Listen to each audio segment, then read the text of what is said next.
बांग्लादेश की यूनिट सरकार अपनी हरकतों से बाज नहीं आ रही है। बांग्लादेश की यूनिट सरकार ने पूर्व प्रधानमंत्री शेख हसीना के खिलाफ गिरफ्तारी वारंट जारी किया है। बांग्लादेश सरकार ने भारत को एक राजनयिक पत्र लिखकर हसीना को ढाका वापस भेजने को कहा है। पूरी खबर हमारी इस रिपोर्ट में देखिए।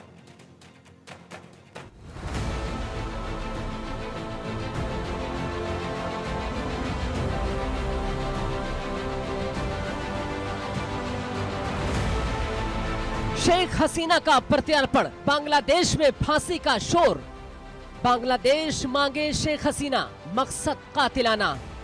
कोर्ट में पेशी का बहाना, हसीना पर शिकंजा कसना। शेख हसीना को क्यों वापस बुलाना चाहते हैं यूनुस? शेख हसीना बहाना, यूनुस का मतलब मुद्दों से भटकाना। बांग्लादेश में विद्रोह प्रदर्शनों के करीब 3 महीने बीतने के बाद भी पूर्व पीएम शेख हसीना की मुसीबतें कम नहीं हो रही हैं। बांग्लादेश की अंतरिम सरकार ने भारत को पत्र लिखकर शेख हसीना की वापसी की मांग की है। बांग्लादेश ने कहा कि सरकार चाहती है कि शेख हसीना को न्यायिक प्रक्रिया के लिए भारत से वापस लाया जाए।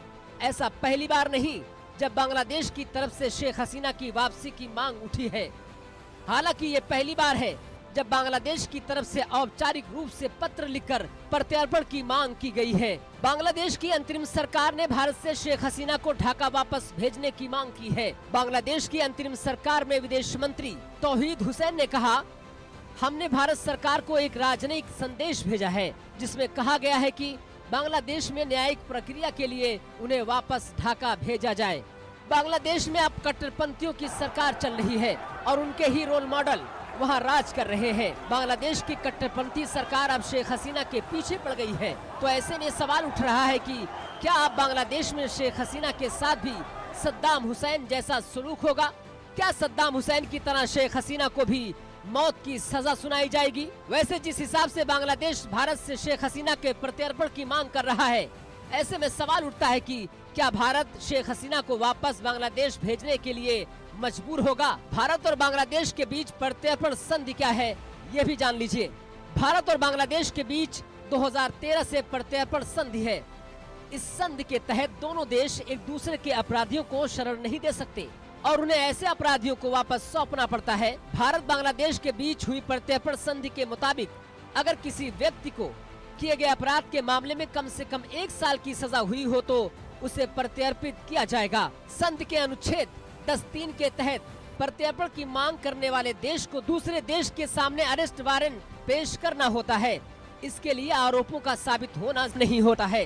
हालांकि 2016 से पहले प्रत्यार्पण की मांग करने वाले देश को सबूत पेश करने होते हैं, लेकिन प्रत्यार्पण प्रक्रिया को आसान बनाने के लिए इस नियम को बदला गया है। बांग्लादेश की पूर्व पीएम शेख हसीना बांग्लादेश में तख्तापलट के बाद 5 अगस्त 2024 को भारत चली आई थी।